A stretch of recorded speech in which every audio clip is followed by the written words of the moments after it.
Hi, I'm Ross from Smith Property Accountants, and we're just going to go through how bad is the new interest limitation. From the 1st of April 23, we're down to 50% deductible for existing properties. And what we're going to look at is how bad is that tax bill? What does that really mean for an average sort of property investor?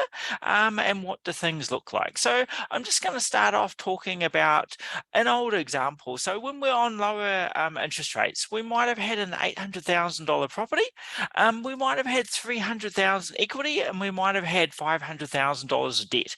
Another way of looking at that is you might have bought a $500,000 property. It jumped up in value to 800,000. Say that you purchased it really well and you had a reasonably good gross yield on this property, $725 a week, whereas, yeah, on an $800,000 property, it's about 4.62%. If we went on the 500,000, maybe that's what you purchased it for. That would be a 7.38% gross yield. So a relatively good cash flow example. Yeah, and potentially people's cash flow are below this. So yeah, we've got 51 weeks. You normally just work on slightly less depending on the property. Obviously, if it's a real bad property, a bad area, you might work on less. Brand new, you might work on slightly more, might work on the 52 if it's in a real good area. But in this case, about 37,000 of rent on the 800,000, 4.62% gross yield. Then we've got our different expenses, standard sort of accounting, insurance, we've got property management rates, we've got some reasonable repairs. Most older properties do cost a reasonable amount over a long period. I'm sort of looking over a 10-year period. We've got some education. Maybe you join your local property investors association. I'm part of Waikato Property Investors.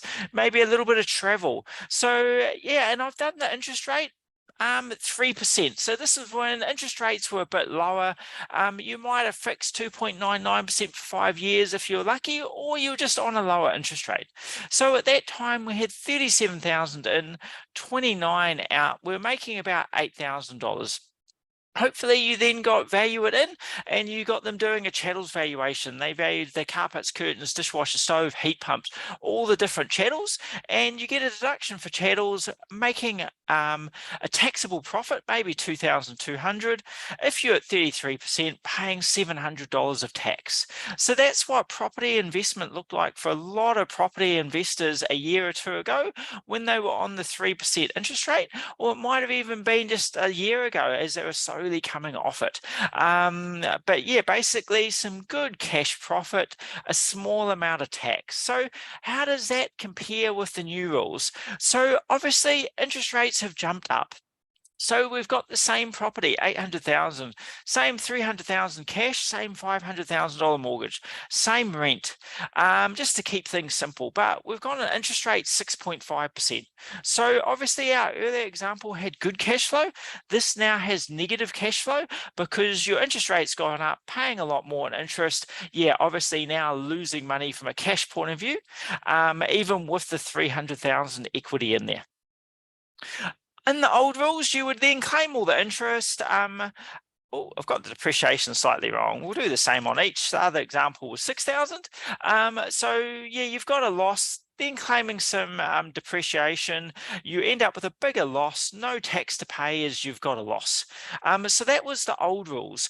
If we look at the 50% interest deduction rules, we're obviously losing 50%. So rather than claiming 32,000, we're claiming 16,000. We've got a lot less interest there. But otherwise, all the expenses are the same, income's the same. So we've now got a $7,000 profit. Less our chattels depreciation, we're making $1,000. So we're paying $300 in tax. So this stock standard example, like I said, the cash flow is probably actually above normal.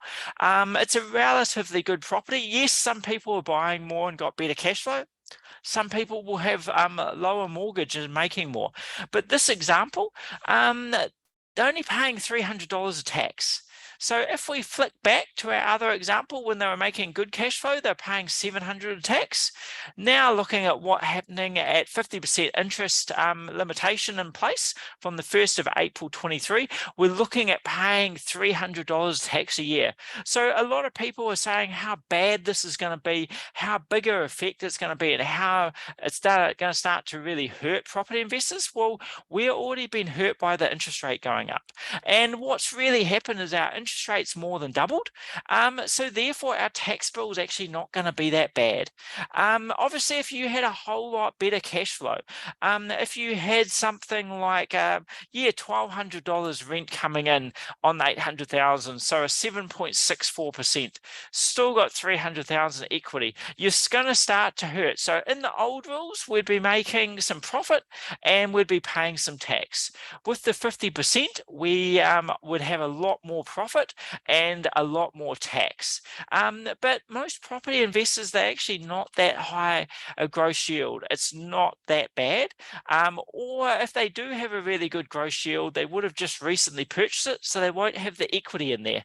So yeah, again, if we increase that rent to 1,200, 7.64%, and we took out the equity, we've got some tax to pay in this case, 4,374, but it's actually not that bad. So what I'm getting at with this is, yeah, be aware, be cautious that, yeah, the new interest limitation rules are coming in, but your tax bill is not likely to actually be that large because your interest is up so much. So the higher interest has cancelled out the interest deductibility to some point. And unless you've got extremely good cash flow, your tax bill is not going to be that terrible as a result of the interest limitation rules.